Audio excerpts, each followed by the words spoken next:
All right, welcome back, friends, family, everybody else. Thanks for joining us. Today is going to be essentially our first specialized episode. We're going to be talking all about fights. We're not gonna change subjects a lot. Mostly, we're going to be looking at UFC fights, analyzing, going over the matchups in 232 that went down. And we're going to get into a little bit of news about what's going on next, what the next UFC events are going to be, and our takes on that, stuff that we're pretty excited about. So, if fights are not your deal, turn it off. I don't give a fuck. Matt doesn't either. He doesn't even check the ratings. He just shows up. I call him, or he calls me. We do one of these. So, anyway, thanks for joining us today. It's great to see you all. As if I could fucking see you. But no, seriously, thanks for tuning in. I hope you enjoy the show.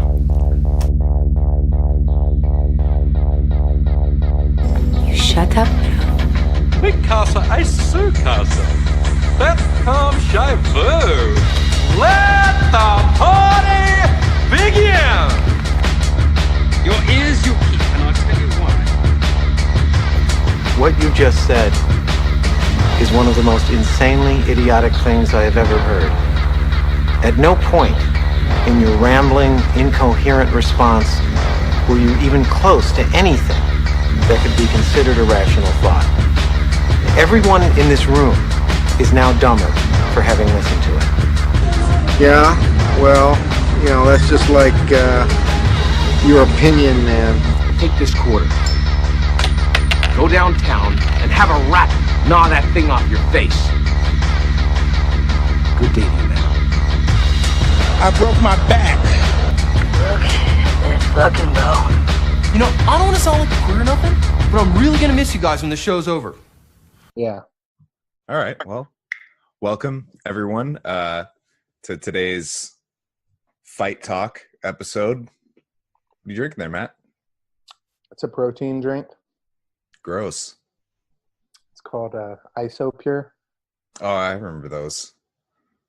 Yeah, we used to get those from Outlaw. You remember Outlaw? That was the first time I ever had one, was from there. Yeah. I got we used to get the Inno Explodes from there, and I never liked to know Explode though. Yeah, I mean, that was like the first pre-workout thing I ever took. It was those pre-packaged ones, not the powdered one. Was that Inno Explode or was that Inno something else? So I remember there were so many NO. I know. There was the same company. It was the BSN one. It was there was the Inno Explode, and then there was the one that Biomass. No. It had like a similar name, but the one that was powdered had it was like Inno Explosion or something like that. I was like basically the same thing. Yeah, that stuff.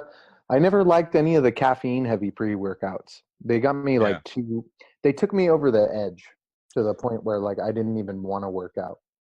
I never I tried them for a little bit, but I don't like the feel of pre-workouts. Like nowadays I don't mess around with that anymore because I don't like it. Like makes my skin warm and kind of tingly. It makes me feel like uncomfortable. Same here. Yeah, like I'm wearing a shirt that I didn't use fabric softener with when I dried it or something like. Well, plus I think it kind of takes away your natural, you should do a proper warm up and do your joints naturally. And when you just take a pre-workout, that fucking takes you from 0 to 60 in like a second. Right.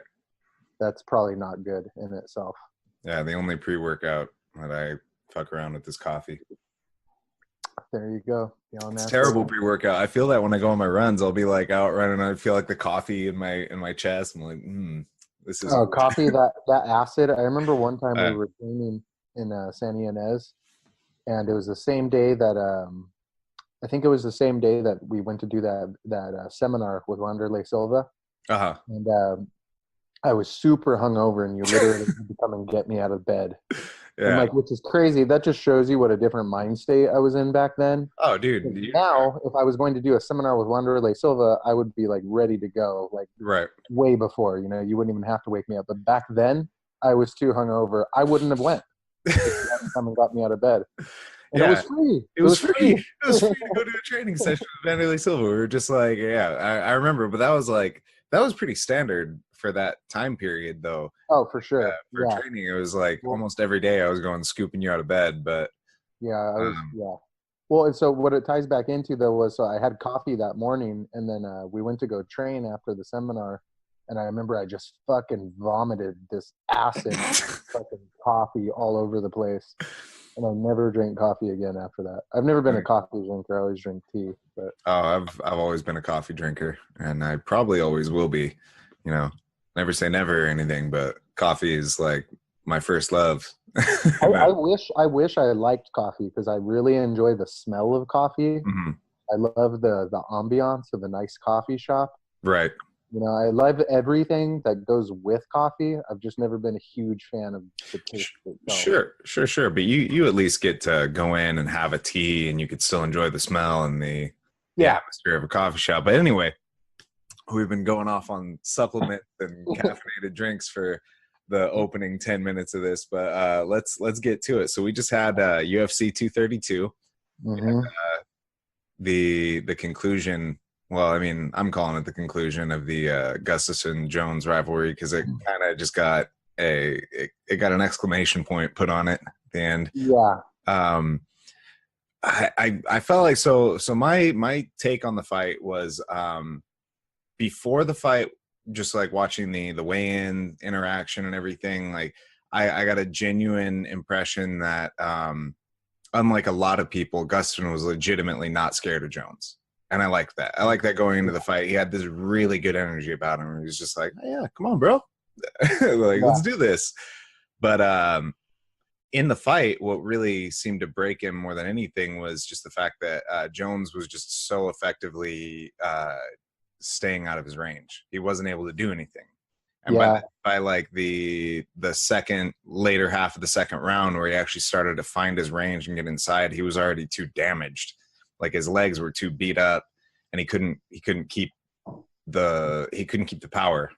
Yeah, Jones never gave Gustafsson a chance to get his rhythm. Like you could really tell with that second fight that Jones implemented his game plan much more effectively. Like he knew exactly what to expect from Gustafsson, and he did a great job of not letting him do it. And if you really, like hindsight's 20/20.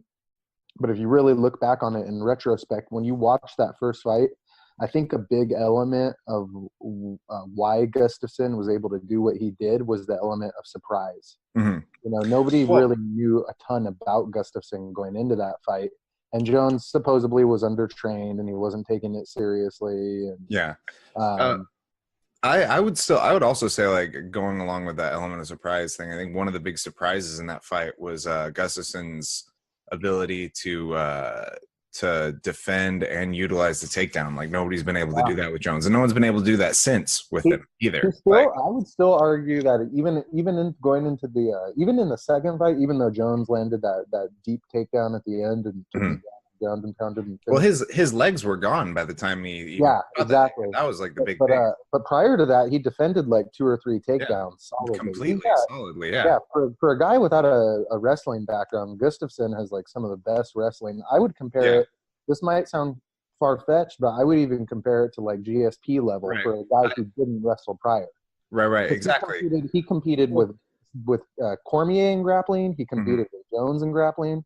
Like really top-notch dudes. Well, yeah, that's what I was gonna say. Is like it doesn't have the same visceral aesthetic that the GSP wrestling has, because GSP's wrestling is so just explosive and dynamic. But he almost moves more like in a Greco-Roman style, like where it's not as much ducking in and like swimming in with those explosive power shots. Yeah, he stands way more upright, and he utilizes those underhooks really good. Right, postures up. Just so effective. Like his wrestling is really, really like top level especially for a guy who has no wrestling background. Really, like you said, it's the people he's competed with that show it. The fact that he's able to not get dominated or controlled, and even wrestle back effectively against these guys who just dominate people with their wrestling. He might be the best white European wrestler on the planet. I was gonna say, I'm really impressed to see like a Swedish guy go out there to the top level of fighting. You just don't see that too often. It's no. I mean, the next one we got is Latifi, and like, you know, no offense, but there's not much going on there. Well, Latifi is not like, you know, he's not an amazing fighter, but he's just built like a truck. Like Latifi could be good, a decent wrestler without ever having trained wrestling, just based purely on his build and his strength. Right. But he was an Olympic wrestler, or he was on the Olympic team. That's right. Yeah. He's Latifi is a good fighter. He doesn't get the credit that he deserves because he just doesn't have like that championship level success rate, but he's a solid fighter. He's definitely dangerous, and he can be pretty exciting. But he falls into that same category. I feel like there's a lot of light heavyweights right now that are kind of at that Latifi level. Sure, you know what I'm saying? Like gatekeeper level, where like Corey Anderson, Latifi, Game Vellante, Oven St. Preux. There's a lot of these dudes who really just have these. They've all kind of been in this merry-go-round where they've fought and beat each other, but they haven't been able to stack together. Yeah, enough wins to go to the next category, right? Yeah, and that's, you know, it's a good segue because that Latifi Corey Anderson fight. I couldn't help thinking, you know, again, nothing really against Corey Anderson, but I feel like his nickname Overtime is because he can't finish a fucking fight. I definitely don't get particularly excited for a Corey Anderson fight. He's not a bad fighter. He's just not. He's not that fun to watch. He's done a good job of progressively getting better every time he fights. I feel like sure. He just doesn't have that it factor in any one place, I guess. No, he's kind of I don't know, as far as like not a lot of rewatch quality in his fights. No. Definitely not. So yeah, that Latifi Anderson fight, there was definitely some good moments in it. There's some exciting times, but I feel like Anderson won the fight off being just more steady and stable and scoring points throughout the fight. Latifi had the more exciting exchanges, like the moments that Latifi was winning in that fight. They were the more interesting parts of the fight, in my opinion. Yeah, he just wasn't as consistent. It could have. I remember feeling like I wasn't paying attention. To be totally honest, I wasn't paying attention to that fight super closely. I do remember feeling like when it was over, you know, Anderson probably edged it out, but it was pretty close. It could have gone either way. It was close enough that it could have gone either way. It wasn't like super one-sided. No. But I definitely think I don't think it was a wrong decision. I think Anderson was just the more consistent fighter. So how about that fucking Volkanov, dude? Yeah, dude, that guy. That guy's gonna be a problem for everybody, I think. Pretty incredible, right? He's like the way he throws his punches. He's like a superpowered male Amanda Nunes. Like I feel like the type of wind up and the type of looping on his heavy shots, but he also has sharp inside straight shots. His jabs are just clean. Pop, pop, pop. Very clean boxing.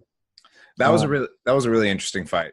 Beautiful movement from both the guys. Just really, really clean head movement, a lot of good footwork, and then it just I feel like I don't feel like Mendez gassed out. I feel like he just he got into more of like a outside movement style and a lot of explosive jumping in, and he was just eating too many shots, like little shots that were stacking up.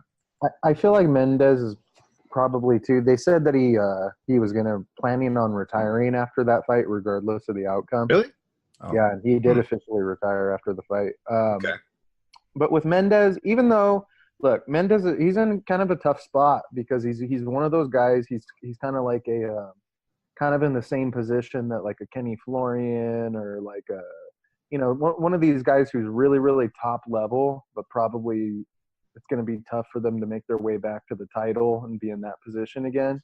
Mendez ain't getting to the title at this point. Like, yeah, and it's not tough because he could continue fight. He can clearly still be competitive with the top guys, and he could probably, if Mendez chose to continue fighting, he could probably string together another few wins and be successful. But it's kind of like at this point, I feel like for some of these guys, once they get to the point where they don't have especially for a guy like Mendez who has fought for the title on a couple occasions against the biggest names in the division. Well, yeah, at the prime, a lot of that thrill. Yeah, a lot of that thrill is probably gone for him. It's probably like, why am I going to keep doing this for? You know?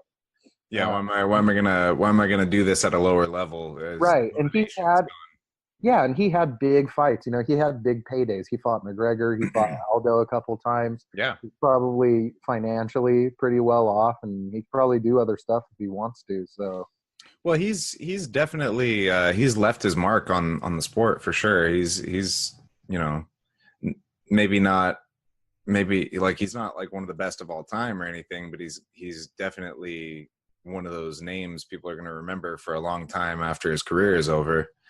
The only thing that throws me off is like he's pretty young.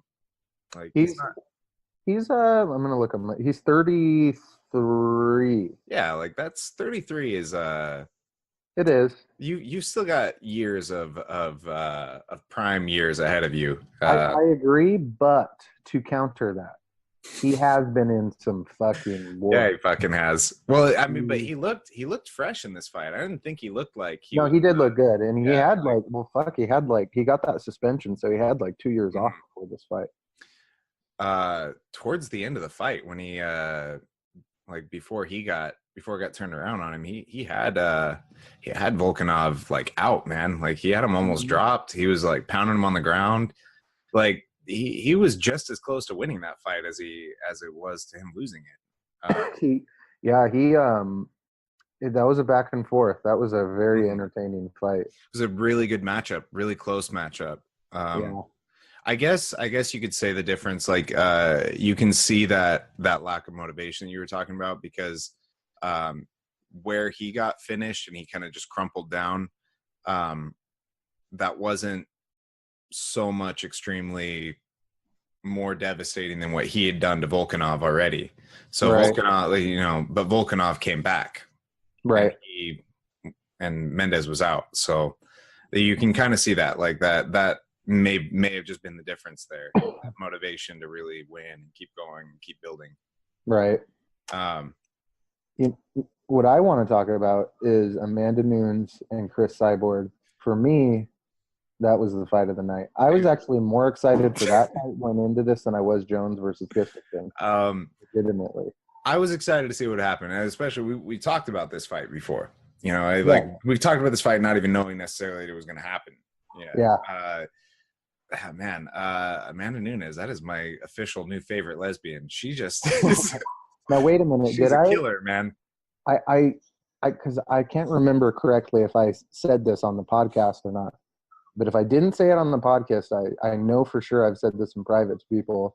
I had a feeling for a very long time that Nunes was going to be the one to knock off Cyborg. We both said that. That's what I thought. Way back in the podcast, we first talked about this, and somebody, I can't remember who I was talking to. I think it was Nick. He was saying that he had Cyborg, and I was just like, I don't know, man. I think Nunes has the Nunes, whatever it is. I don't know, but I think she's got the secret sauce. I think she's got like the right formula to beat Cyborg, and we kind of broke it down almost exactly how it happened in the fight, about how Cyborg is more physically imposing and stronger, pressure forward, but Nunes has the pop, the speed, the agility, and the actual damage in her hands that she could do. Yeah, she going into that fight, I was talking to my buddy, and he was saying, he's like, yeah, dude, I just don't think Nunes, she's just going to get overpowered by Cyborg, and she doesn't stand a chance. And I was like, out of all the fights on the card, this was the one I was like, dude, I'm telling you, this will be one of the biggest upsets ever. Nunes is gonna crush her. Yeah. I fucking knew it because she's just better. She's just Yeah. a better version of Cyborg. She's just in every way. She's just like it's one of those things, like, it sounds sexist to say, but legitimately just like by like observation, she hits like a guy. She throws punches like a fucking man, and you just don't see even the most physical women who fight. They don't have that like masculine type of like swing on that arc on their punches. There's a different way that women move and men move. Well, and look at Nunes' shoulders. How wide her shoulders are. And she even has the build to throw hard punches. I mean, she looks like she could throw a hard punch. She swings like fucking oars on a boat. She's what? Yeah. Yeah. And she you know what sold it for me? When I knew, as soon as I watched Cyborg fight Holly Holm, even though that was a good fight and it was back and forth, that was the moment when I knew for sure that Nunes was going to take out Cyborg. Right. Because even though Cyborg won that fight against Holm, she still showed a lot of vulnerabilities in that fight that had not been exposed before. And that was the first time you really got to see Cyborg, because so many top level fighters were afraid of fighting her that she couldn't get big fights. So her versus Holm was the first time you really got to see Cyborg against like another really, really top tier fighter. I'm sure there's others that you could argue, but for me, that was the first time since she came to the UFC where you really got to see Cyborg versus a UFC caliber fighter, and it went the distance. Right. And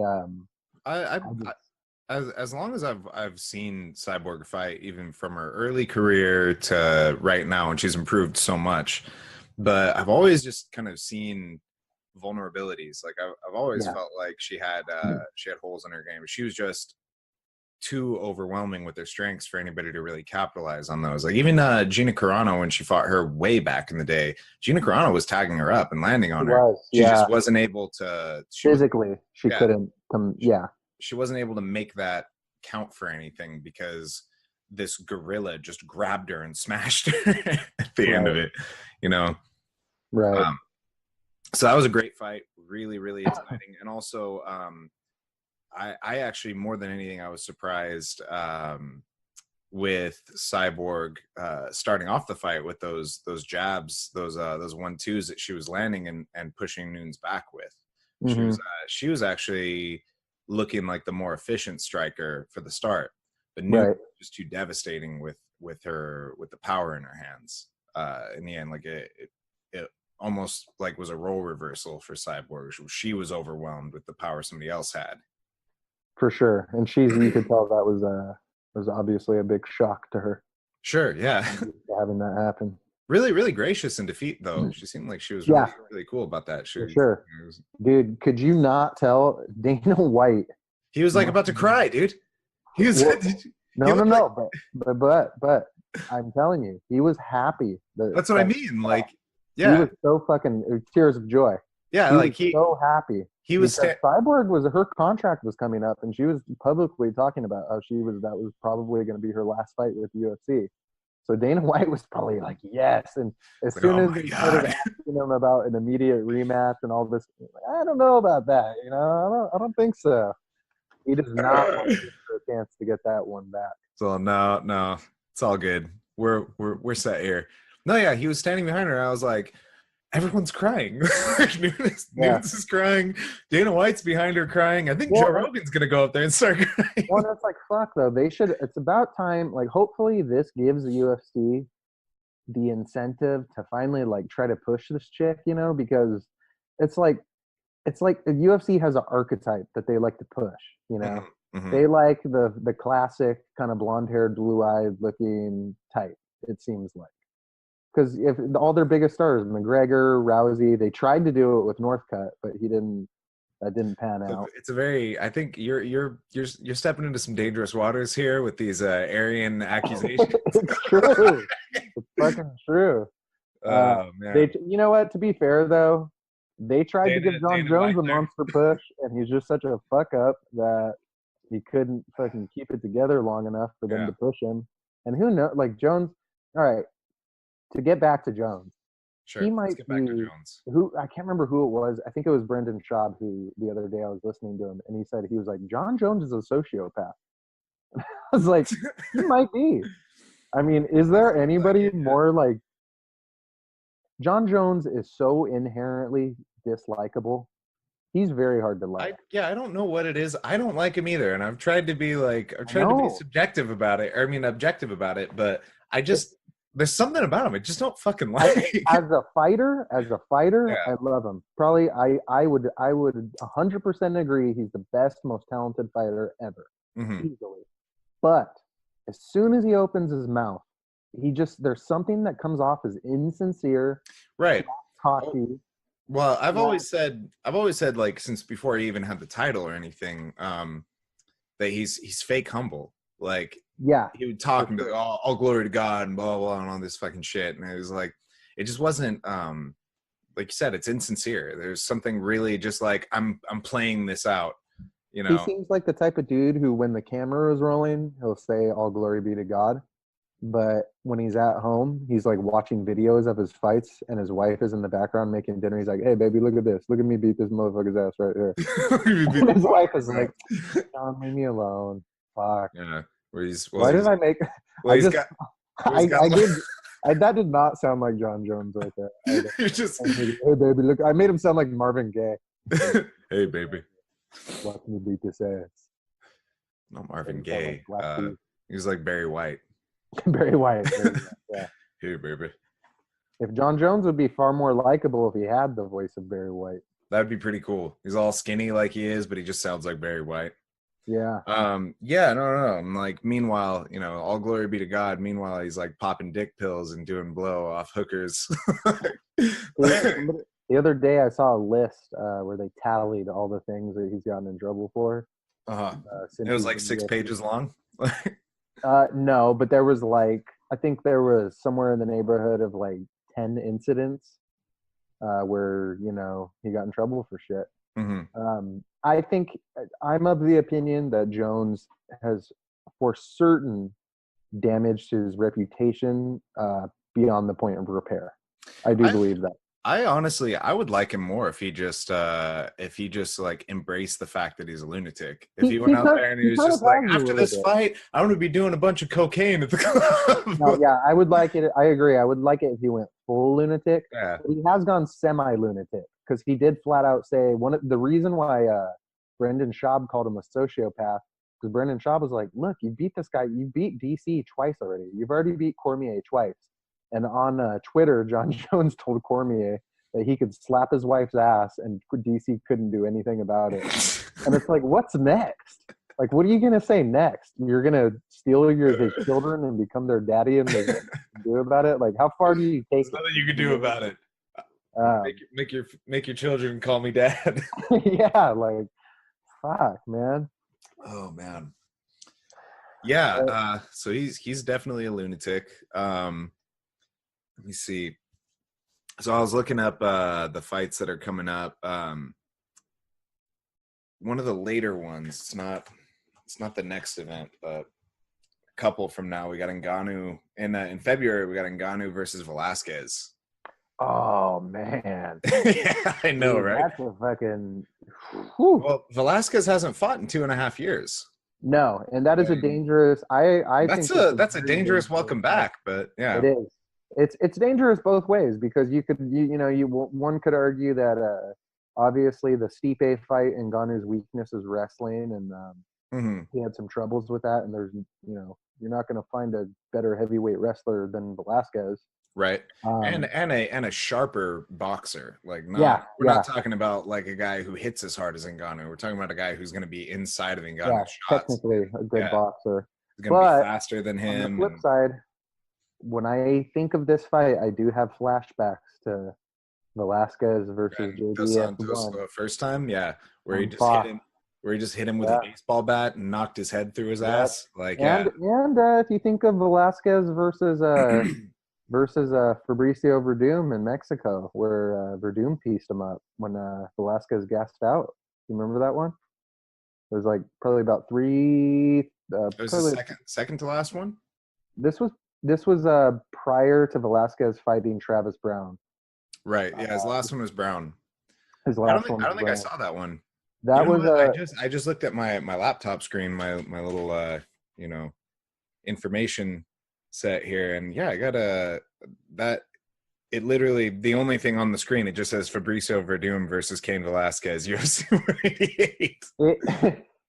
He pieced him up. It's weird. That's a weird fight because it's almost like kind of a forgotten fight. That was from 2015, and Fabricio Verdum beat him with a guillotine choke.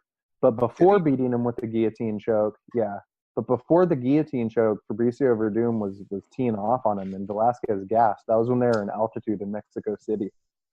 Yeah, that's weird because like Velasquez's whole deal is cardio. Is cardio. Yeah, I that's know, like people were really shocked by it, but I guess what the prevailing rumor was that Velasquez didn't go.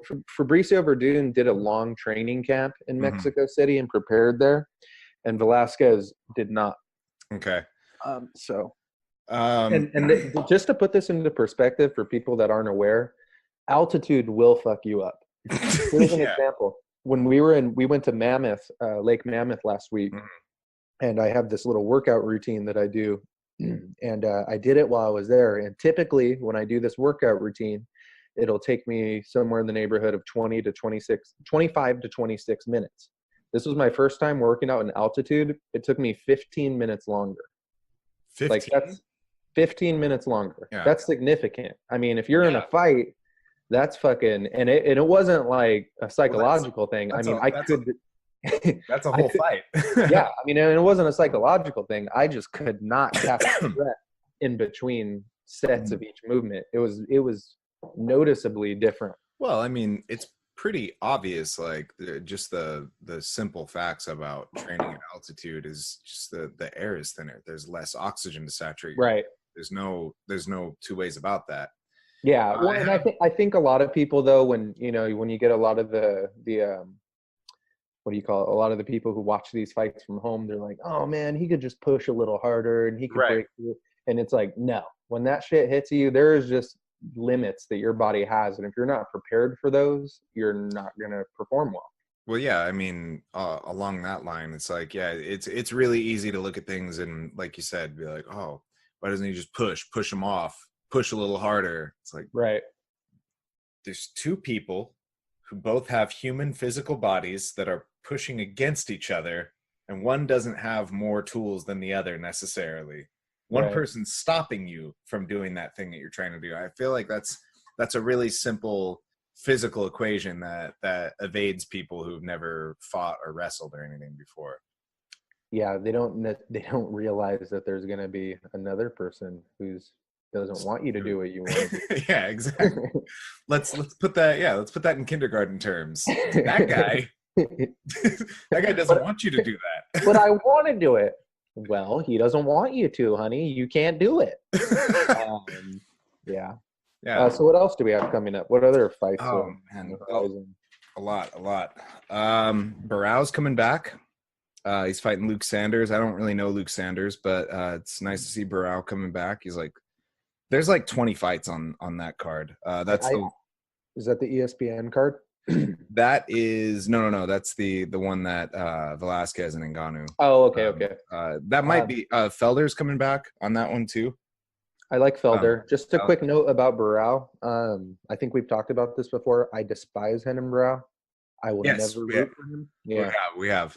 And I implore all of you out there listening, don't ever root for Renan Barrow. He's a piece of shit. That's all I have to say about him. Speaking of fights that I'm not particularly excited about in any way or another, Nick Lentz is coming back. That's a name that I don't really know why I even remember it. Yeah, it's weird, right? Because I remember it too, but I don't ever really. I mean, he's been in the spotlight-ish. He's been in like the peripheral of the spotlight for so long, but he's so just like throwaway as a fighter, like. Yeah, I mean, not to shit talk or down talk him or anything. I mean, he's a UFC level fighter. He's the real deal. But I just I don't have any real feelings towards him one way or another. Wait, this fight is on ESPN though. Yeah, I think it is. Yeah. Well, they're pushing the ESPN cards. Wow, this is a stacked card. Oh, you're looking at it right now? All right. Yeah, So we got Alex Caceres versus Kron Gracie. Oh, Kron Gracie? I had no. I was just looking him up the other day, and I was like, "What the fuck happened to Kron Gracie?" Yeah, he's because he took a couple of fights over in Japan. Mm-hmm. Well, I haven't really been watching Kron Gracie's fights, so I can't really say anything. I mean, I just pulled up his record. He's got a couple notable wins. He tapped out Kawajiri, Tokoro. Those are the only notable names. But he's got 4 wins, 0 losses. Oh, couple decent ones. I don't know their opponents, I don't know their opponents very well. But Miles Jury's coming back. I like him. I like the way he fights. I like him. How do you feel about his nickname? What's his name? Oh. Miles the Fury Jury. I don't know. I feel like he should do something with the fact that his name is Jury. Jury, right? Yeah, like Miles. Miles Jury Judge. Yeah. Miles Jury Judge and Executioner. Yeah. Like you could do something way cooler. Yeah, you could do something really cool with the name like Jury. Wasted opportunity, Miles Jury. Yeah, your manager. Yeah, you need to talk to somebody about that. Bam Bam Barberina is Brian Barberina. Yeah. I like him. He's an ugly guy. He's got a ugly body, ugly fighting. Ugly name. Yeah, ugly name. I like how his name. He sounds like a up and comer that Sylvester Stallone would have fought in Rocky. Right. In the first scene of the movie, here comes Rocky versus Brian Barberina. He would have been the guy that beats him before he starts to do his rise, before the before the montage scene. He's the guy that beats him up in the first scene of the movie. But Brian Barberina, if for some reason because I remember when he fought Sage Northcutt, and a lot of people that's what I remember him from. He pops into my head a lot because I remember when he fought Sage Northcutt and Chael Sonnen was like, Brian Barberina's a bum. And I think Brendan Schaub said the same thing. He called him a bum too. I was like, why all this hate for Barberina? These guys are just trying to fight, make a living in the UFC. Fucking everybody just wants to shit on the quarterback. Everybody's hating on him, and then he goes against the new golden boy, Sage Northcutt. Everybody's expecting him to just cut through him like a hot knife through butter, and Barberina just wrecked his welcome. I thought that was really cool. I like that. Brian Barberina is a classic example of an ugly guy that no one wants to win. Being bodied up will get you some love. Not just from women, but from men as well. You got the look going, men will instantly gravitate and go, man, look at Joe Rogan does it all the time. He's like, look at the body on this fucking guy. Yeah. No, but there's something impressive about having a really good body, and especially when you add that to being a skilled fighter and everything. It's like, there's extra work on this one. It took a little more time to make it look good. All right. Yeah, for sure. But terrible. Just a god awful body. Just looks like he needs to start like shavings off a honey ham or something. Just he needs to start hitting. He needs to hit the pec deck. He needs to do some flies. Mm-hmm. He needs to do some. He's got those turned up nipples, where I don't like those. That's something I can't get past. You got some bad nipples on you. You got a pair of pepperonis on you. Get out of town. I will never be your fan. I can't root for a guy with nipples like that. I can't trust a man with bad nipples. Okay. Oh man, here's one I got. I don't know what to think about this, but 234 in February, the one before this one that we're talking about, we got Stylebender versus Anderson Silva. That's such a cool fight. I wish that fight happened 10 years ago though. Yeah. That is a cool fight. I don't think it could have. I think Adesanya would have been 19 years old 10 years ago. No, I know, but I mean, might have been in his father's testicles. Right. I mean, I wish Anderson Silva was 10 years younger. Let me put it that way. Yes, it would be fascinating. Adesanya, he's super impressive. That fight with Brunson was very impressive. Oh, dude. It was like a video game combination. He It finished. was. It was What like I will say though is that fight was tailor made for him to be successful in. right for And sure. prior For sure. to that fight, I don't think he's finished anybody else in the UFC. They've No. all gone the distance. I'm pretty sure.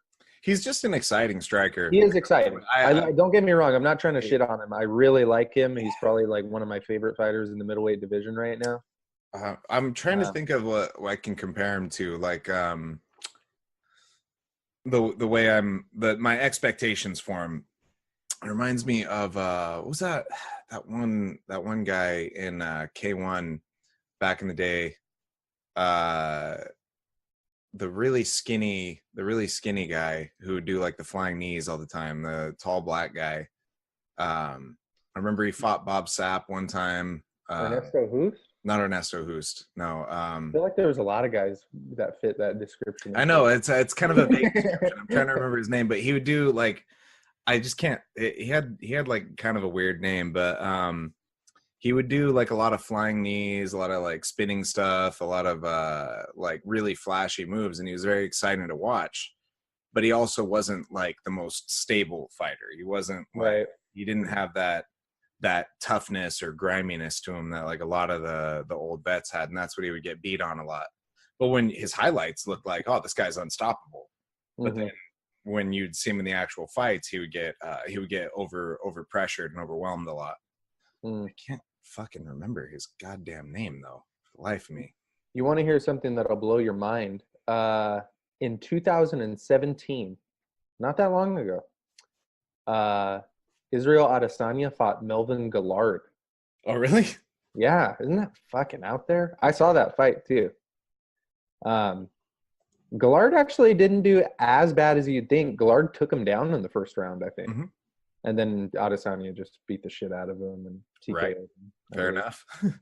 But what a random fucking fight that is, huh? That is a really random fight. And where did this take place? It was some smaller promotion. Let me see here. Australia Fighting Championship. The illustrious I was gonna say it sounds Fighting Championship, like how did they not go straight from that to UFC title contention? owned by the Crocodile Dundee. And the ring car girl is Steve Irwin's daughter. That's beautiful, man. That's beautiful. Like it's probably like in a swamp somewhere. They just have a cage. People are in like boats. With alligators. Yeah, there's like alligators and shit floating around. Snakes. They have a guy wrangling the snakes outside of the cage, keeping them from going in. That sounds like it could happen. I love it. I would fight in that. Right. So let's talk about the next big one. We got Cejudo versus Dillashaw. What do you got? Tough choice. I go Dillashaw.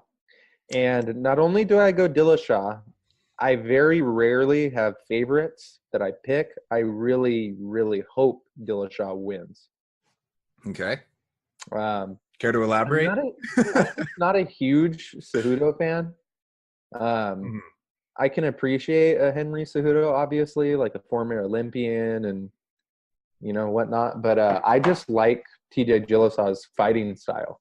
I think he's for the lower weight divisions, meaning anything below 145. I think he is by far the most exciting fighter. Like, when was the last time TJ Dillashaw was in a boring fight? Never. And on top of that, he's never in a boring fight. And on top of that, he always fights at a championship caliber level. Right. And I love the storyline of him versus Cody Garbrandt because I really do feel like going in. Obviously, there's a lot of, personal stuff that went into that situation. But I kind of felt like going into that situation, Dillashaw was in the right. Like, I think it's his choice. If he wants to leave and go train at another camp and do it's his career, you only have one career. And hey, if you're looking at it, clearly he was right. Because if you're looking at it from the other side of the coin, a lot of those guys who stayed at Team Alpha Male didn't really grow that much in their fighting. I think we've talked about this before, and I know I've had this conversation before. I might have been with you, might have been on the podcast, but Dwayne Ludwig came in and he took just a group of super athletes and turned them into fucking killers. Like there's no question about that, especially now that the striking that he brought to Team Alpha Male turned those guys into fucking lethal weapons. And when he left, they didn't maintain that same structure of training. No, sure, they have great striking coaches. They're all really good strikers still, but that explosion that Dwayne Ludwig brought to that team is gone, and Dillashaw still has it. Exactly, and it's only improved. Yeah, and if you look at, I feel like a lot of guys too kind of followed suit and ended up leaving the camp after. And well, the big thing for me with the Dillashaw thing, the reason why I think he's right is like he wasn't like just abandoning the team, going like, all right, this is this is just not working out. He was going with his coach. He went he was doing what's best for him. Yeah. I mean, this is the guy who built me up to where I'm at now. This is where I feel like my best improvement's coming from. I'm going to go where this guy's going. Right. And a lot of people have this misconception too that, you know, they have these super gyms like Greg Jackson's and all these other places. And really I don't even think it necessarily always comes down to if it's a super gym or whatever the case may be. It comes down to the relationship that the fighter has with the coach. And sometimes it just jives, you know, and it might not even be the best coach, but if they know how to motivate the fighter and they know to work with that fighter, it's magic. Yeah. They found it. So that's a really good point, is like, it's really not necessarily about being in the best place. It's about what works best for you as an individual. It's a chemical reaction. This works best with this, and it yields these results. Right. Well, and so going into that second fight with Garbrandt, what I liked about Dillashaw on that one as well is I felt like Dillashaw was representing like the thinking man's fighter, whereas Garbrandt, even though Garbrandt is a really good fighter and he's pretty technical, I just never liked his like attitude, and he just kind of had that meathead style approach. I can't handle his fucking neck tattoo. Looks like he's just got like a giant double chin or something. Like I can't handle his brows. The brows are a little much for me. I can't, just like I can't trust a man with bad nipples, I cannot trust a man who manicures his brows too heavily. If you got a unibrow, it needs to be plucked. Yeah, like that's a situation that needs to be addressed. I've got a unibrow, I pluck it. Not a bad unibrow, but I got to do. You know, you got to keep the traffic clear on the. Yeah, exactly. But by no means am I. He looks like he's got those freshly waxed. He looks like his eyebrow waxer lives with him. Right. They get him done every morning. He probably has his own eyebrow waxer. Like he's got like the little wax kettle, whatever they call that thing, and he just does it himself. Like he looks like what's the kid's name from the Addams Family? Remember that kid? Or the kid from the Munsters? Was it Wolfie? Oh, Eddie Munster. And he looks like Eddie Munster, but all tatted up. Just really like you need to jump. I don't know, but he looks like Eddie Munster, but way tatted up. He looks like a tatted up Eddie Munster. So I was very happy. Needless to say, I was very happy that Dillashaw won that fight. And on top of that, I don't feel like Cejudo. I don't feel like he beat Demetrius Johnson in their last fight. It was close, but I didn't have him winning. It was, I'd have to watch it again. I mean, I watched it. I kind of thought, I remember thinking Cejudo pulled it off. I think he just won more time in the fight. Mm-hmm. But I would have to watch it again to really make a firm statement there.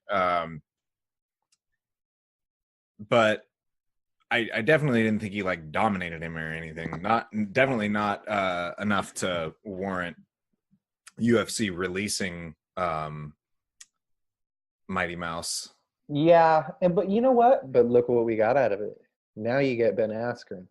I love that trade, dude. Because it brings a whole new exciting kind of angle to MMA that you didn't even know existed. I didn't know they could even do that prior to that. Trading fighters. Yeah, I had no fucking clue. When I first read that article, I was like, okay, this is bullshit. This can't be true. But then it was confirmed by so many sources. And then it was officially confirmed, and I was like, I didn't even fucking know this was a thing. Yeah. So you must know, who Ben Askren's fighting, right? Yeah, Robbie Lawler. Fuck yeah, Robbie Lawler. Now, here's what I have to think say, that's though. a really interesting fight. I don't know. It is an interesting fight, and it's a super tough matchup for Ben Askren. Yeah, because fucking Robbie is. Lawler has awesome takedown defense. I think that if Robbie Lawler, when he was, he was going on his little tear, and when he was going on his little tear, that was right around the time when GSP made the exit out of the division. Mhm. I think Robbie Lawler would have taken out GSP because I think he would have been stylistically one of the hardest matchups. Yeah. Well, I mean, look at how bad fucking what's his name, Big Rig was for Johnny Hendricks. yeah, Johnny Hendricks. Yeah. Like just being able to box like that and hit that hard and stop takedowns like that. I really see, like, you can even see it when they fought each other. Robbie Lawler, I always felt like he's just like a better version of Johnny Hendricks, like way better. Absolutely. Like Absolutely. really similar style, just way better. I'm going to make a bold claim right now, and I don't even like that I'm making it because I would like to see potential interesting matchups with Ben Askren. I think Lawler wins that fight. Okay. I really do. I do too. Like, as soon as I heard it, I kind of I'm veering towards Lawler, but it's still such an interesting matchup. It's really hard to say. It is. It's interesting. It's the thing is, I kind of like, and not that I like this fighter more, but I kind of, just because of the momentum that each of them would face, I kind of want Askren to win because I do too. I want Askren to keep going forward and see the interesting matchups he's going to have. I feel like Lawler would survive defeat better. I think Askren would have a harder time dealing with the loss. I agree. I think that I 100% agree with I want Askren to win. Like, I really don't, because Lawler's been there and done that, like, where moving forward, if Lawler wins that fight, where do you go from there? Maybe you give him a title shot and he rematches Woodley, but sure. I don't think he's that far. I don't think he's that far from the title. No. He just, and anytime you're a former champion, especially somebody like him who defended the belt multiple times, you're a win away from a title shot. Right. Back in there at any point. But I just want to see. I'm way more curious about Askren to see if he does win that fight. Okay, where does he go from there? What are they going to do with him? Because him and Woodley trained together, and they don't want to fight each other. Okay. So then what? I love the idea of possibly seeing like Askren versus Khabib, because they did talk about that. Like, I like that fight. That's an interesting fight because there's a lot of question and speculation of who's the better wrestler. Yeah. Like, in that now, all the dudes that are in the know are claiming that Askren is the better wrestler. Askren would dominate him, but Khabib just has something special. Yeah, Khabib's just a dirty, dirty man. But I don't know. Yeah, it's sort of the word around the campfire that Askren's just like the best wrestler. Yeah. He just fucking is. Like, he's as good as it gets with MMA wrestling. He's just a fucking savage wrestler. And he doesn't even like look that strong. He just looks like a fucking normal guy. Have you seen, there's a really good old like sparring video online. It's probably like maybe 4 years old. And it's a video of Tim Kennedy and Askren grappling.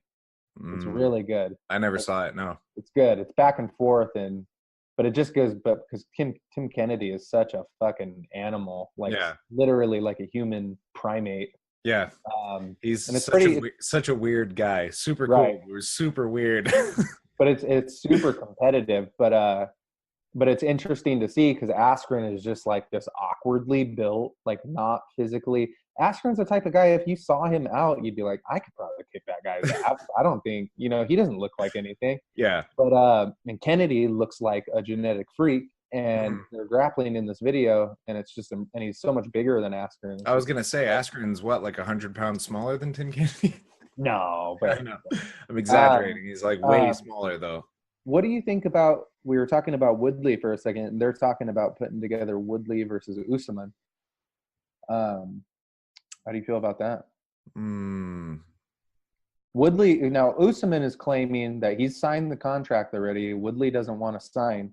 Woodley once again pulls the race card and says, look at the color of your skin, bro. Like something along those lines of like, I don't know. I'm just so over Woodley, dude. Like, I'm kind of like, Woodley is like, I don't know what it is about him. Like, I don't hate him, but I just am like, for some reason, I'm just not that excited about him.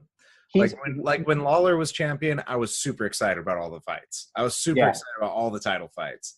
And for some reason, I just like, I mean, Woodley's good. He's a really badass champion. Like, he's knocking people out and everything. But I just, for some reason, like, kind of don't give a shit. I just really don't like. And here's the thing. Here's what bothers me about Woodley is he's got a shit personality. He's not likable.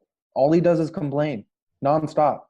And if Woodley was if Woodley was to hear me or anybody else say this, because he's done it a zillion times, he'd go, "Well, that's racist. You just don't like me because I'm black and black." He does that every time. He does it every single fucking time. Mm-hmm. And it's like, dude, at some point you just have to accept that you've just got a crap personality. People don't like you. Look at Derek Lewis. People love Derek Lewis. He's fucking hilarious. Derek Lewis is probably like the most popular fighter. Yeah, he's like the most popular fucking fighter, and he made it there based off of personality, and he's black, and nobody gives a shit because he's funny and he's awesome.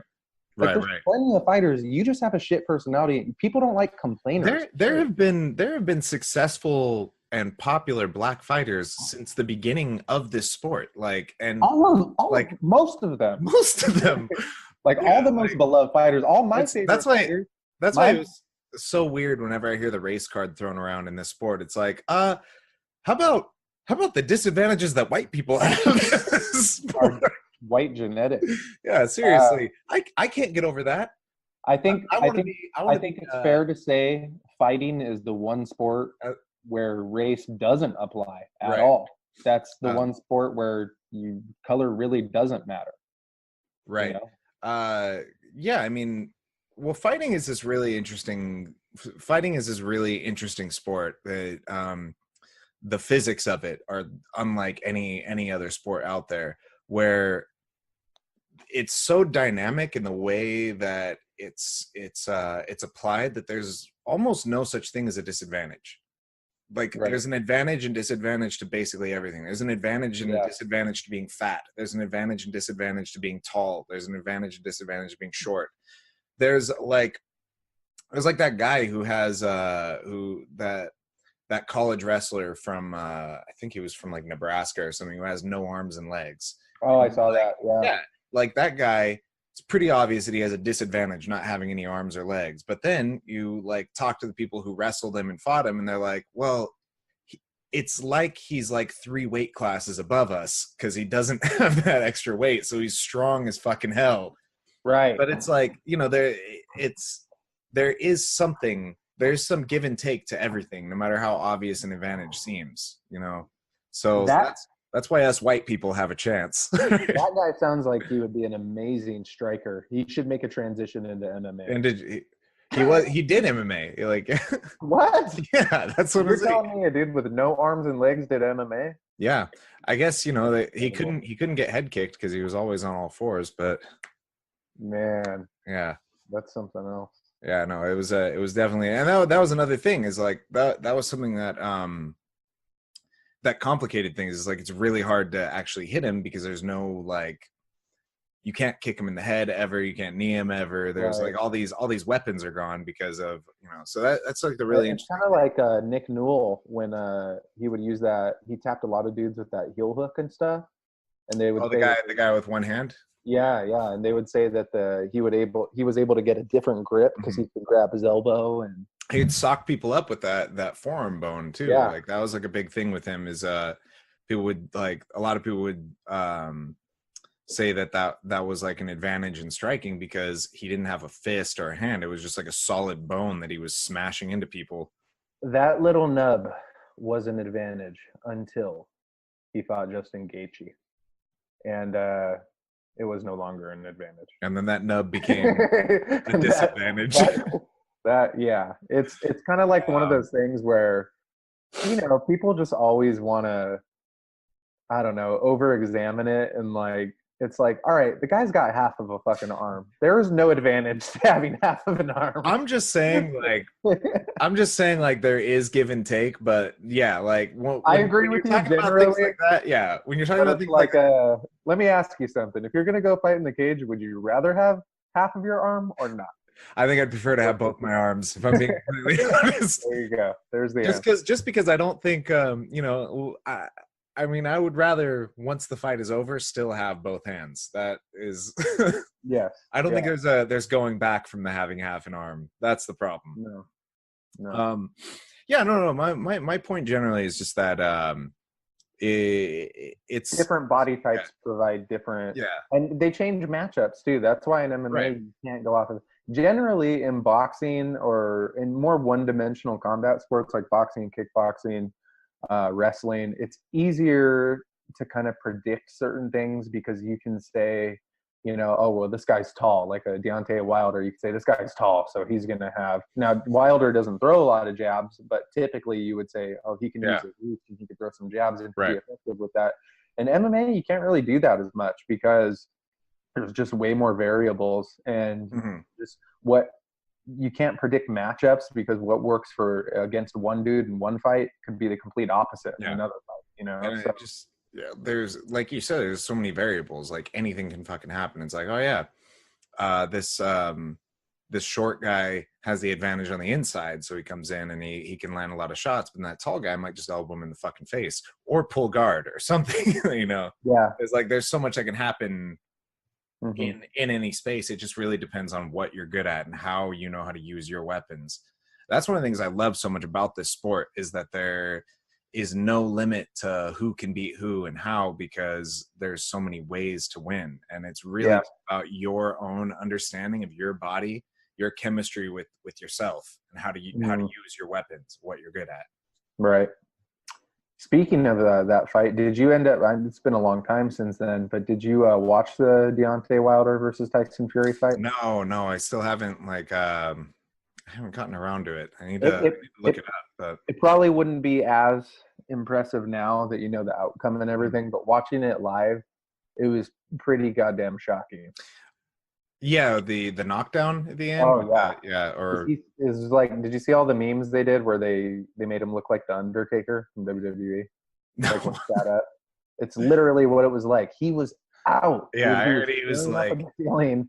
Like I heard Wilder talking about it. He was like, that was some gypsy magic. Dude, it looked like it because he sat up at 10, just like boom, and he was up. It's like fuck. That was a good fight though. I recommend checking it out.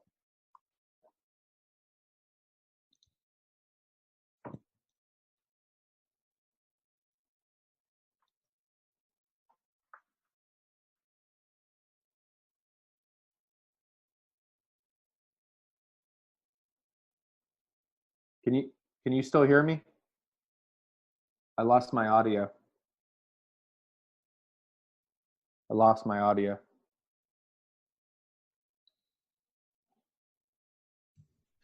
All right, well, we're back online. I don't know what the hell just happened there, but Zoom is trying to sabotage our discussion here.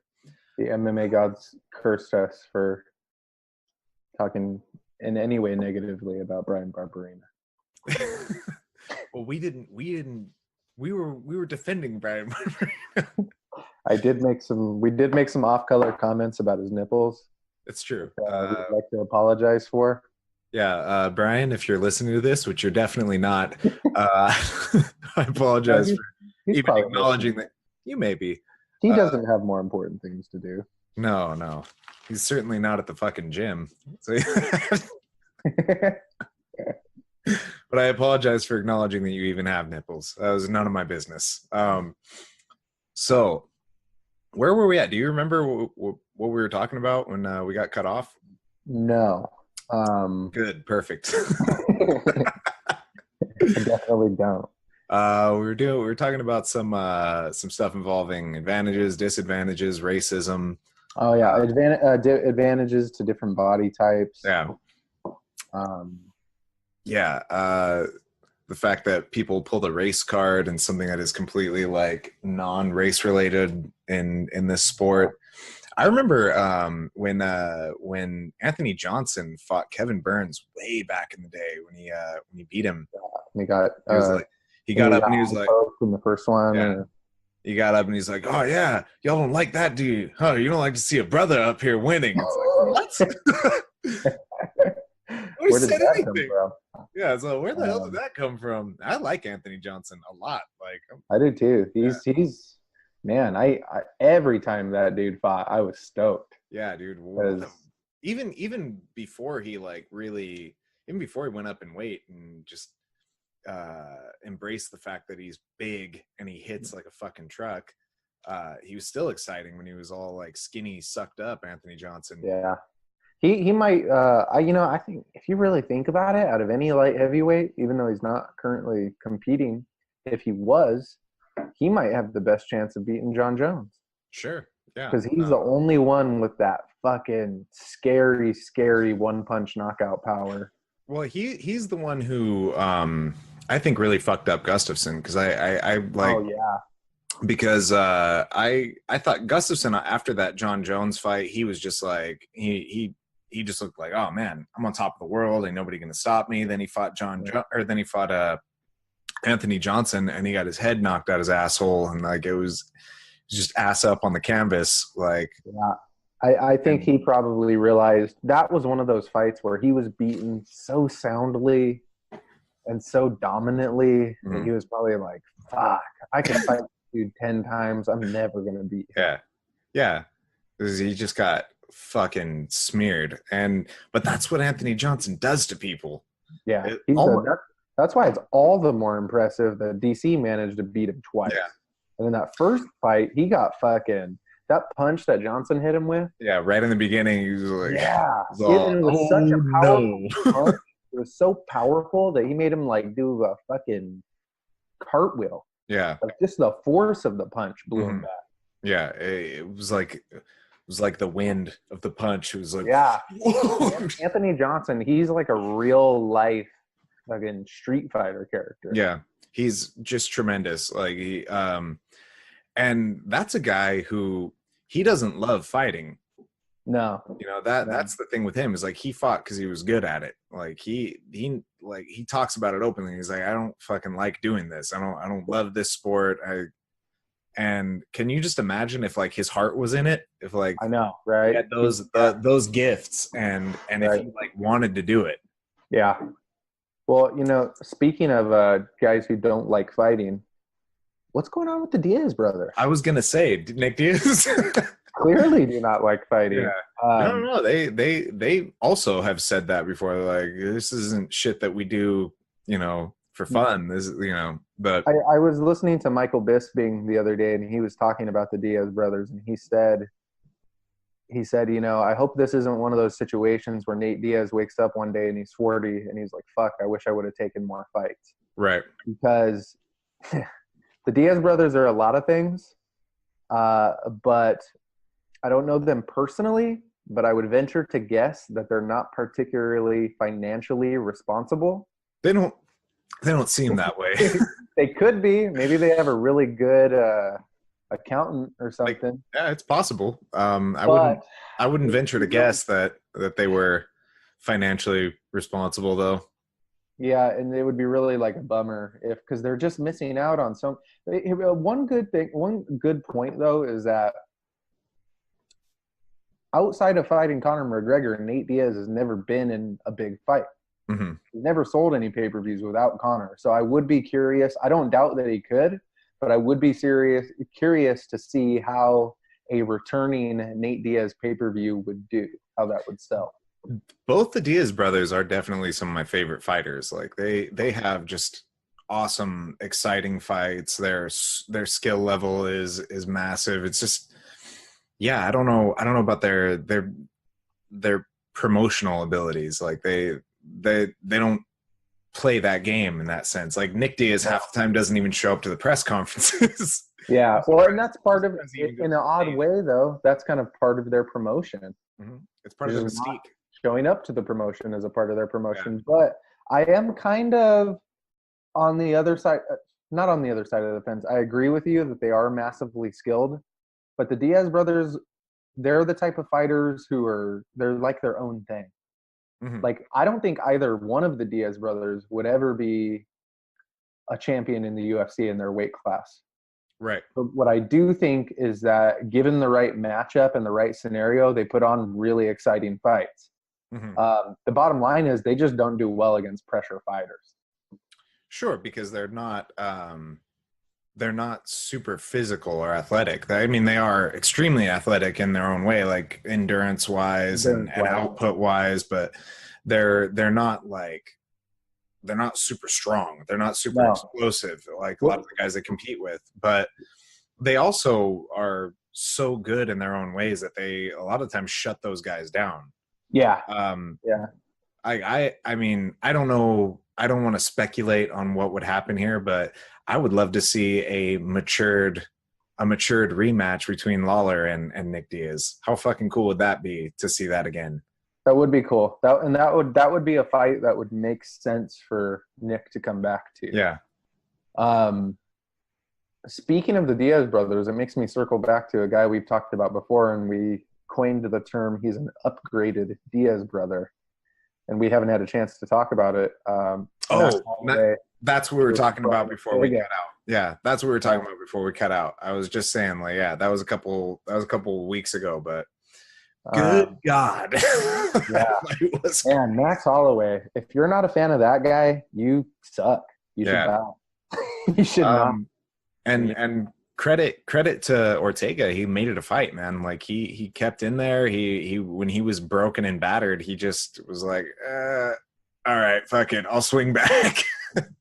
Dude, yeah. I mean, he's just fucking, he got the shit beat out of him. Dude, he did have some moments where he landed some shots, but fucking Max Holloway is an absolute master of absorbing strikes. Nobody does that better than him. His distancing is just out of control. Max Holloway is a classic example of what you can do with like a genius level fight IQ. Like, to me, Max Holloway is a genius level fighter.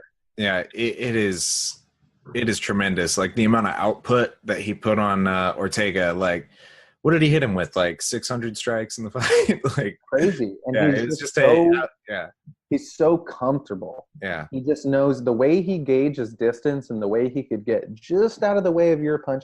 Even if you still connect, he moves his head in a way where he absorbs enough of it, just enough of it, to make you think that you've maybe got a solid shot in, but you could clearly see and that then he just tags you back 3 times. And he comes right back. He knows exactly when to counter. That guy is fucking unbelievable. Yeah, and he's still so young. He's not even 30. Like he's like 28 or 27. Yeah, his in and out, his footwork, his distancing, it's masterful. And it's a beautiful thing to watch. But yeah, he just he's only 27 years old, and that guy fights like somebody. He's got a better fight IQ than guys who have been doing it for twice as long as him. Yeah, it's really remarkable. Yeah, what a tremendous fight. That was just God, he fucking beat him into a fucking putty, man. It was like there was just a gooey mess that was Brian Ortega's face left over. And it another thing that was interesting about that card is the fact that you had Shevchenko versus Georgetsky on the undercard. And, Shevchenko won. Shevchenko, to me, just looked like she was just too physical. She was big, man. She was really big. That was an exciting fight, though. I saw a lot of heart out of Joanna in that fight. Yeah, Joanna looked good. She was just, they were both pretty similarly technical. It was just, you just have the bigger version and the smaller version. And if they're both equally skilled, the bigger version is going to win. If she's right. All things equal, size matters. Yeah. Unless you're talking about penis size, because I can tell you I've got a tiny dick, and I make that thing. It's all about use at that point. You know, it's what you can do with it is the point. But what's interesting about that fight is it sets up a potential trilogy super duper fight, because you have Amanda Nunes, who just beat Cyborg to unify that 135 145 weight class, and then you have Shevchenko, who just beat Georgetsky, who's the former 125 pound champ. So it kind of sets up like this, because they've already had 2 competitive fights. In that second fight, that's one fight, Shevchenko versus Nunes, when they fought the second time. That was pretty damn close. I almost thought when it was over, I was thinking that Shevchenko might have won it. Mm-hmm. God, these are some fucking names, man. If Shevchenko, I know, right? How the fuck, dude? I don't know. What did you call her? Georgetsky? That's not the New York Jetsky. George Jetson. That's her name. If you get Shevchenko, who's the newly crowned 125 champion, if she goes on a nice little win streak and solidifies herself in that weight class, maybe like 2 years down the road, you could maybe have a super fight there between Amanda Nunes, the 135 pound champ, and Shevchenko, the 125 pounder. Yeah, these are you know, a ways down the road, but these are things that are getting staged up. I just want people to know, if it happens, who they heard it from first. That's right. Give credit where credit is due. The back brought the news. Guess what? The back knows before you do. Yeah, none of this will probably happen, but it's an interesting scenario. I think that's I think it's more or less bound to happen. I think this is just the eventuality. Like, if a fight looks interesting, sooner or later it's got to happen. It's just, the reason I say that is when you look at both of those divisions, there's not like a whole lot of competition for either one of them. And UFC has really got their dick hard for putting on these big super fights right now. Yeah, that's what I'm saying. I mean, like, but that's what's selling tickets. That's what's getting fucking asses and seats and pay-per-view buys is these super fights, these fights that are interesting. And that's why, as a fan, I do enjoy it, because there was a long time where when you were a UFC fan, you would think of these super fights and you're like, yeah, that'll never happen. Yeah, right. You know what I mean? It just they never did them. They never crossed weight classes. You never have a super for champ. Well, this is like the culmination in a serious way of what kind of came from those like circus fights that were happening, like introducing professional wrestlers into it, and like we're gonna have boxers fight MMA fighters and do like shit like that, and that stuff all sort of became like that really quickly became antiquated because it didn't make any sense, and a lot of the times just whoever was doing whoever's sport. Like if an MMA fighter fought a boxer in a boxing match, the MMA fighter usually lost. And then if the boxer fought the MMA fighter in an MMA fight, the MMA fighter won. Well, that became pretty obvious. But now let's start looking at things like, well, we can have these super fights with fighters, and that'll get people's attention. There's drawbacks to both. But I would say I liked the old way of the system too. Because with the old way they used to do it is they basically had like a waiting line, and whoever was the number one contender and truly was the most deserving would typically get the title shot, which was nice because you genuinely got to see the best two fighters in the world going at it every time. It's fair. It was a fair way to do it. Like a sport, yeah. And it treated it more like a sport. However, the way they're doing it now is undeniably funner. You get funner matchups more frequently. Yeah, I mean, as far as like benefiting the sport, the more fun it is, the more exciting it is, the more money is going to go into it, and that just benefits everyone involved. It allows the game to keep going. Yeah. Let's see, what else do we got going on in the fights? Let's see what my notes are telling me. Whitaker and Gastelum, of course. You're going to think I'm crazy. Gastelum has already lost that fight. He's already lost. Crazy? What do you mean? He has already lost, and I will tell you why. Because I watched the last season of The Ultimate Fighter, And during that last season of Ultimate Fighter, they had a coach's challenge. During the coach's challenge, in like 100+ degree weather in Las Vegas, Whitaker and Gastelum had to compete in a 5K race to earn their team money. Okay. Whitaker crushed him, smoked him. Gastelum was throwing up by the end of it. Now I know what you're thinking. Hey, that's not a fight. Who cares? That doesn't mean shit. Look how fat Gastelum is. It was a subtle. It was a subtle. It was the first of many. It was a psychological battle, and Whitaker won it. And mark my words, you could bet the fucking house on it. It was a cardiovascular battle. It was a cardiovascular battle. Also true. Which in a lot of ways, you could kind of predict a lot of things about the fight in that regard. Well, you could definitely say who's going to gas first. Yes, but I'm telling you, guys, bet the house on it. Gastelum will not win that fight. It's 100% certainty. It's one of those moments. Sometimes you just have those moments where you see the build up to a fight and you see certain things happen and you go, that dude's done. Psychologically, he's broken. For some reason, when I watch that, I never feel like Kelvin Gastelum's gonna win. Just look at him and I'm like, eh. But he overcomes the odds. Yeah, he pulls it off. Every time I get that exact same sentiment every time I even look at Kelvin. All I'm trying to say is, with like, that guy's gonna lose his next fight. Even when he doesn't have a fight coming up, I just look at him like, whenever he has a fight, he's gonna lose. All I'm trying to say is, with this one, if I'm Robert De Niro in Casino, who's like the betting master, and he, they say. Are you saying you've got some inside info? No, I'm not saying that. Be talking about this on air. You talk about this with me. Like, if I'm Robert De Niro and I'm betting on this fight, Kelvin Gastelum, he's gonna lose. Kelvin, he's gonna lose. You're dead. You're dead, Kelvin. Kelvin, I hate to tell you, but you're dead. You're dead. Yeah. This is. That's an interesting fight. I think Kelvin's a good active fighter, so I'm interested to see what Whitaker does with him. But I don't see him having a lot of. I don't see him bringing anything to the table that Whitaker can't handle. No, he doesn't have. Especially after that Yoel Romero fight. Like, yeah, Whitaker's been through some fucking fire. So he doesn't have. Gastelum is not as good of a striker, not as sharp.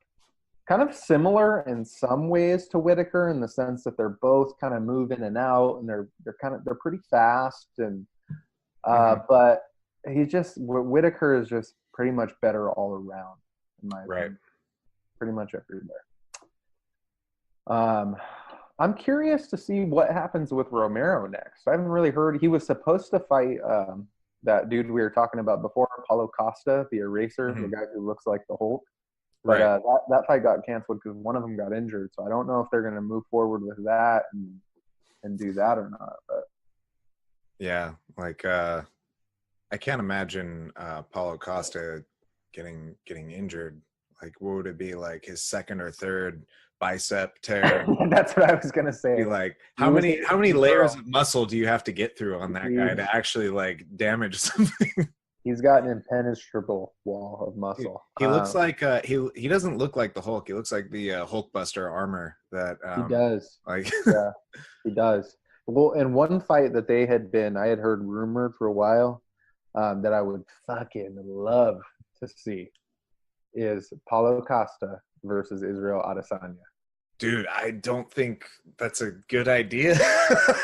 I think it's not a good idea from a business standpoint. I think you should build both of those dudes up separately, and that's realistically that's a fight that should happen 2 years from now. Right, but I think Costa would just like crush him. I think Costa would be too physical. I agree. I think so too. I think Costa would be way too physical. Because Costa's fast too. Like, he's not. Yeah. He's not like he's gonna get overwhelmed at the speed of Stylebender. No, he's that's fast. Why Costa. To me, I hope they do end up making that Costa versus Romero fight. Mm-hmm. That's the fight to make, because that's one guy who could match Romero's physicality. Yeah, definitely. Obviously, he can't match his wrestling pedigree, but physically, he's on par with Romero. Yeah, probably the only dude in that division. That guy's a freak. He looks like he's carved out of wood. It looks like you touch him and it would be like Yeah, he looks like he walks around and his dong is permanently hard. Never. There's no part of that guy that's soft, okay? No, At it's any never point in time. soft anywhere. Yeah. Anywhere. Oh man, that's so ridiculous. I think we got to start wrapping this up soon. But so we're talking about you and me, slow marathon, April. So crazy idea here, guys. I don't know if it's even possible. I don't- logistically. You would know much more better than I. And I was talking with Ariana about it, and I told her, and she's like, "Yeah, that's really funny, but it also sounds like it has potential to be disastrous." Right. So Yeah, here's the idea. Nobody even knows what we're talking Yeah. about. So the idea, I floated this. We were talking the other day because Keith's been running a lot lately, and I'm going to start running soon to prepare for the San Luis Marathon again. And floated the idea of recording a live podcast as we run this marathon. But then I remembered how miserable the marathon run was last year when I didn't have to talk the whole time. I just don't know how that would work. Well, one of the biggest logistic issues that I'm worried about, like, so we would have to do it probably. We'd have like Bluetooth earbuds in that have the voice, or that have the microphone in it, so we could talk into them. So the recording quality wouldn't be as good as we have on our regular microphones already.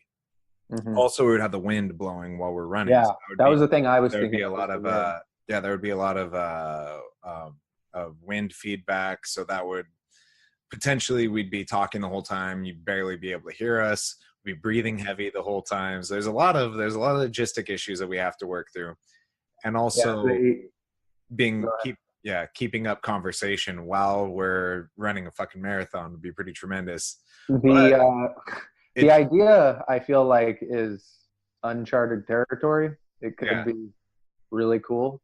That's probably be an awful podcast. Well, that's the thing that I like about it, is the fact that it's a new idea. It's something, and it's a challenge too. The idea is that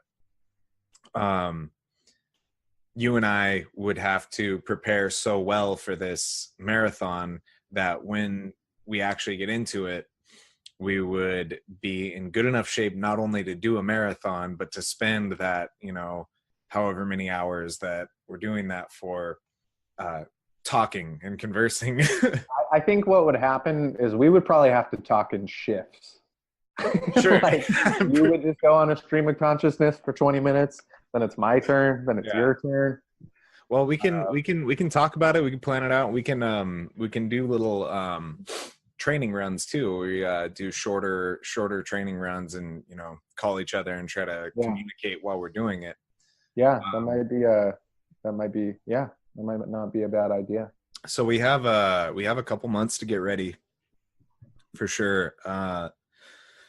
So in that time, I think we should. Obviously, we're going to be recording podcasts between now and then. We'll definitely track our improvement, where we're going with that, what our plans are for it.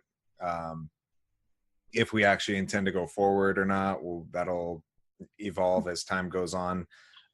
Let's do some like whenever we're in the same city. You come visit out here. I'll take you out on my run. I will be there. I'm going to Beverly Hills for a Pilates certification. That's the worst thing I've ever heard you say. That'll be February 1st, I think. Okay. So I will be up there soon. Cool. We can figure it out.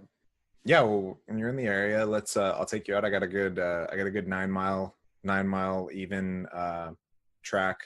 It's this trail. You run it out past this.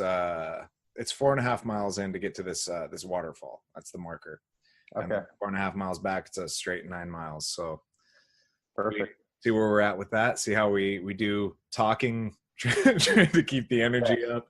And what I figured is, even if we get to a point where we realize, okay, there's no way we can do a full-blown talking podcast while running a full marathon, we could at least maybe do like a pre and post marathon podcast or something along those lines. 100%. We'll definitely be doing that either way. I think we would definitely regardless of what decision we come to for recording during the marathon, we're definitely going to do one before, and we're definitely going to do one after. So that it's the really, to me, the decision looks like it's either are we going to do 2 podcasts or 3 in that span. So. Yeah. Yes, agreed. And otherwise, I think that about covers it. All right, everybody, come check out the new Back and Bone Facebook page, Instagram. Yes. And yeah, we're gonna be isolating the Back and Bone from our personal pages now, so that we got it officiated properly.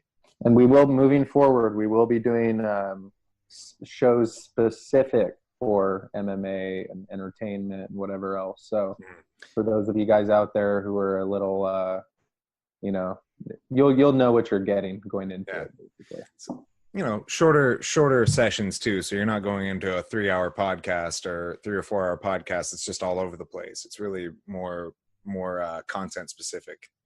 Indeed. All right. So welcome back, guys. Thanks for joining us. Thank you.